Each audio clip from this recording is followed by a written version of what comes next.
We'll learn a mimer. This mimer was printed in the Dvar Malchus, Seitzei, Parshas Seitzei, and this mimer was said in the 14th of Elul, 1965. And it speaks obviously about the first pasuk in the Parsha, Seitzei Lamilchoma Alevecho, when you go to war with your enemies. Rabbi Menashe Amitay explained the Rabbi Menashe Amitay, also the teaching of the successor of the Alter Rebbe. It's called the Amitay Rebbe, the Admir Amitay, Tzemach Tzedek, and the teachings of his grandchild, the Tzemach Tzedek, the third Lubavitcher Rebbe Vagoyisov, and his commentaries on the Hasidic discourses of his grandfather. Is also the Chabad rabbis to follow that mention about Seitzei Lamilchoma. What do you mean you go out to war? He says the time of prayer is a time of battle, maybe or time of war. Maybe gam mashakosu.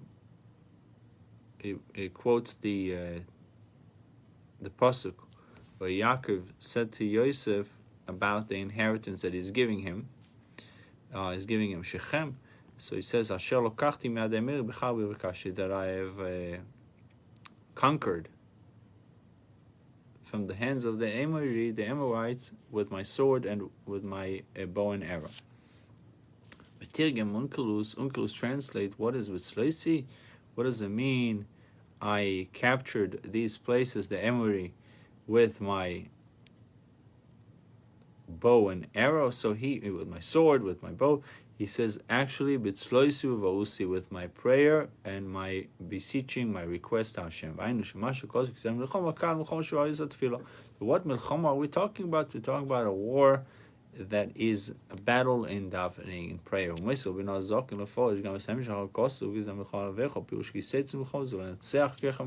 Alter Rebbe explained, what does it mean? What type of war do you have in what type of battle do you have?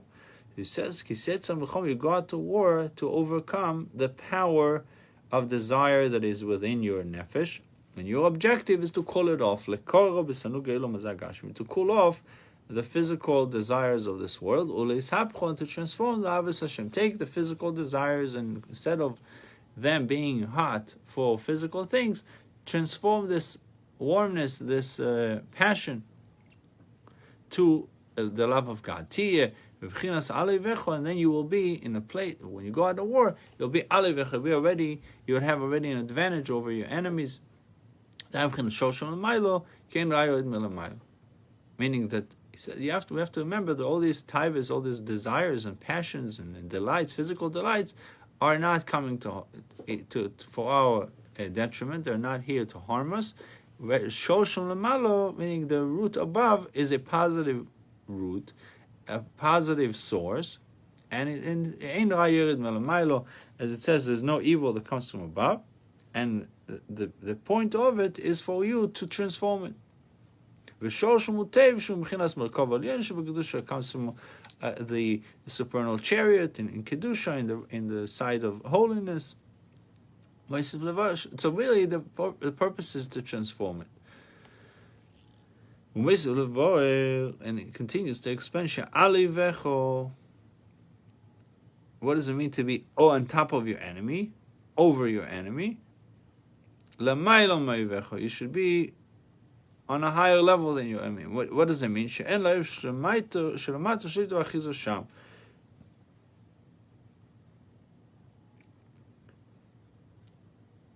That the oyev, the enemy, does not have any domination, any kind of control, any kind of grasping over the man. So we need to understand this concept. How can the interpretation of the Alter Rebbe, when you go out to war, he speaks about war over your taivas. We mentioned the one interpretation that it speaks about the battle and prayer, and the other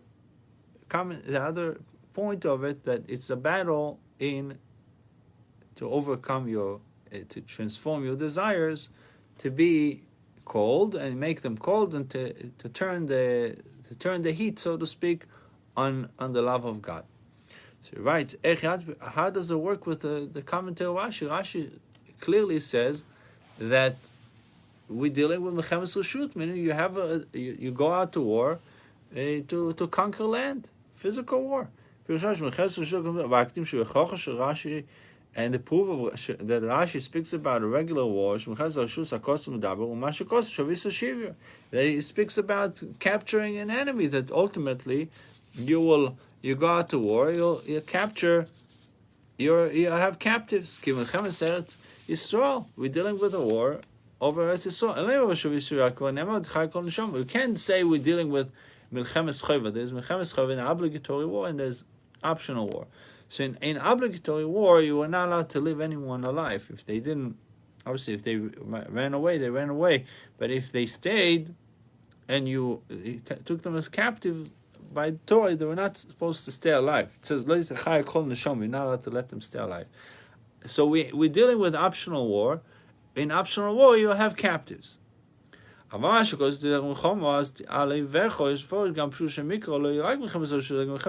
says, we can say, when you go out to war, it can work both ways. You go out to war for obligatory war, and you can go out for an optional war.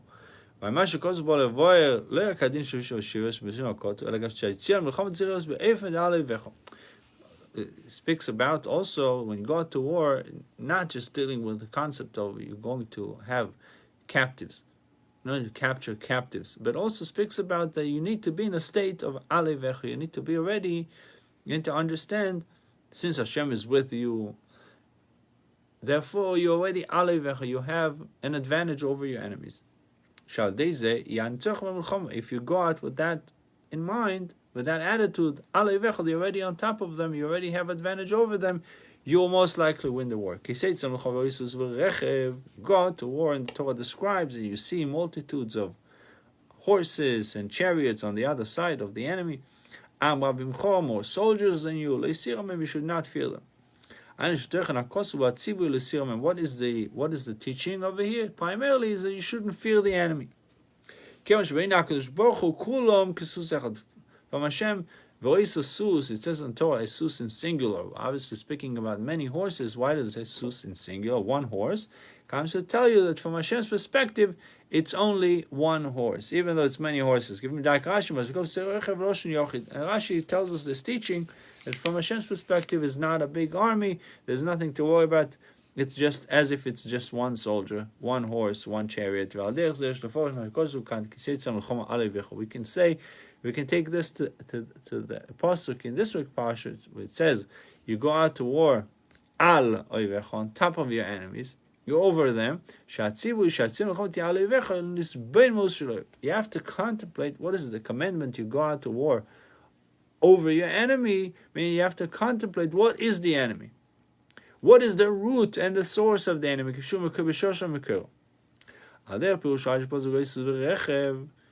According to the interpretation of Rashi, you see a horse, you see a chariot. How do you have to visualize the war from the eyes of Hashem? Say, how does Hashem look at it? How does Hashem looking at my enemy? He's looking at the enemy as it's one horse, one chariot, one enemy. By looking at it from Hashem's perspective, from Hashem's eyes, so to speak, you will not fear the enemy anymore. And if you're not fearing him, it will be easier for you to win the war. This understood that this applies also in an obligatory war. And also when it comes to the spiritual battle that is in prayer. But then you have the conclusion of the pasuk. So this is a tip in general that tells us, not just a tip, but something that we have to meditate on, and something that we have to apply in our lives, that any kind of challenge, you have to look at it from the eyes of Hashem, like the famous saying, don't tell God how big your problems are. Tell Your problem is how big God is. Meaning you're looking at the problem from Hashem's eyes. How does Hashem looking at the problem? There's one horse. Even though it could be millions of horses are coming, and chariots and soldiers, but Hashem sees it at one. So obviously that makes it easier for you to win the battle. Now, what about the end of the pasuk which says v'shovisa shivya, that you have captives? That this is obviously Einu Shach b'Milchemet Tzas Yisrael. We're not dealing with the war over the land of Israel, because the land of Israel you have the commandment not to leave anyone alive, so there's no captives. Mishtana gam pshuta shel mikra b'ma shekosu ki Seitzei Lamilchoma she'en pirusho ka'asher Seitzei Lamilchoma ela im Seitzei Lamilchoma kivash meches shel kol ki Seitzei Lamilchoma is when you go out to war, meaning it's an optional war if you choose to go out to war. Because Milchemes Choiva, if it's an obligatory war, you have to go to war. There's no options over here. How does it work with the interpretation of the Alter Rebbe? Because the Alter Rebbe says that we're dealing with a battle in davening. If it's a battle in davening, it's not optional, it's an obligatory. It's even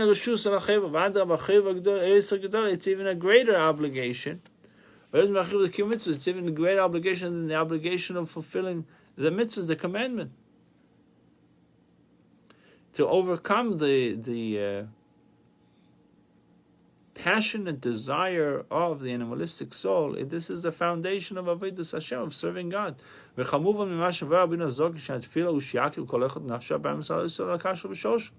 We know from the teaching of the Alter Rebbe, what is the concept, the inner meaning of prayer, the concept of prayer, to sacrifice the animalistic soul and to elevate it and to connect it to its root, to its source. She'igamken misodesh. The Nefesh Ba'amis is rooted in the element of fire, and it's connected to levels in holiness, in kedusha. Merkova Elyon, and the chariot of the famous prophecy of Yechezkel, which describes the chariots. Pnei Aryeh, Pnei Shoyer. So Pnei Aryeh, Pnei Shoyer is the Shoyerish, the root and the source of the animalistic soul. Ella, so why is it considered the negative thing if its root is holy? After going through all the contractions and all it's been condensed and been lowered and degraded, B'shivim Sorim, through the 70 ministers of the 70 ministers, meaning the nations of the world. Shmarei Fanim, it goes through the waste of the external aspect of the angels. So what is being drawn down from it ultimately is passion and desire for this world. For material things, for physical things. Which is the passion, to be passionate about physical things. And it's the evil inclination is called a foreign fire that is burning.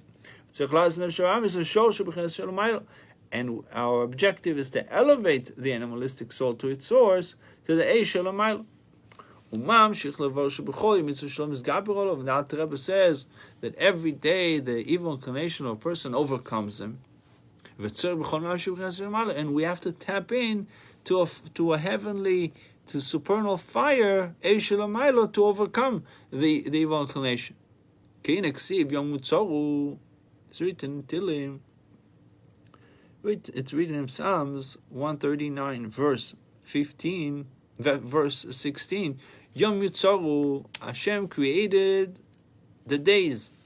Sheesh Mispah, which means Sheesh Mispah Gizur Shnei Adam, that there is limit, there is exact number to the life of a person. Yemei Shneisen B'M Shimshon, it's written also in Tilim, the days of our lives are 70 years. It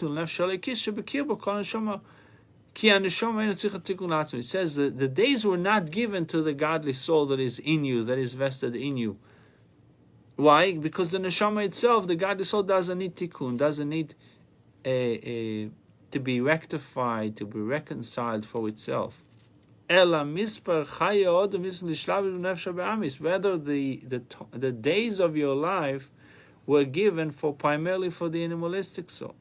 The days and the years of your life of Chaya Adam Nitan Lislabish Boy was given to be enclosed in a physical body.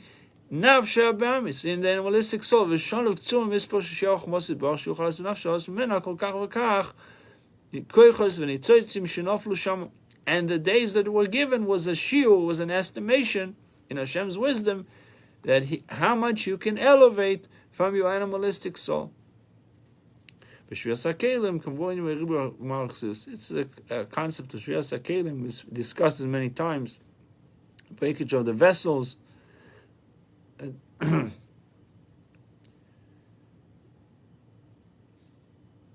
That the worlds now in this the current structure that we're living in, it's Olam HaTikun, it's the world of reconciliation, a world of repair. And before Tikkun there was Tohu, and Tohu had tremendous amount of power, energy. The vessels was not sufficient enough to hold that energy, causes the breakage of the vessels, and the godly sparks and fell into areas outside of the limit of Kedusha, of holiness. And the estimation is how many sparks your godly soul invested in a physical body, how much it could elevate. So what do we find? The battle that we have in prayer, it's a fundamental thing. So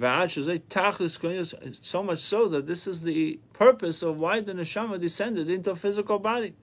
From the highest levels to the lowest level. How can we say this could work with the interpretation of Rashi that we're dealing with an optional war? This ain't no option. We don't have that option. We have to do this battle. So how does the interpretation of the Alter Rebbe works with the interpretation of Rashi's that we're dealing with an optional war? So we're now holding by Gimel, and we'll continue, God willing, tomorrow. Buchim to you.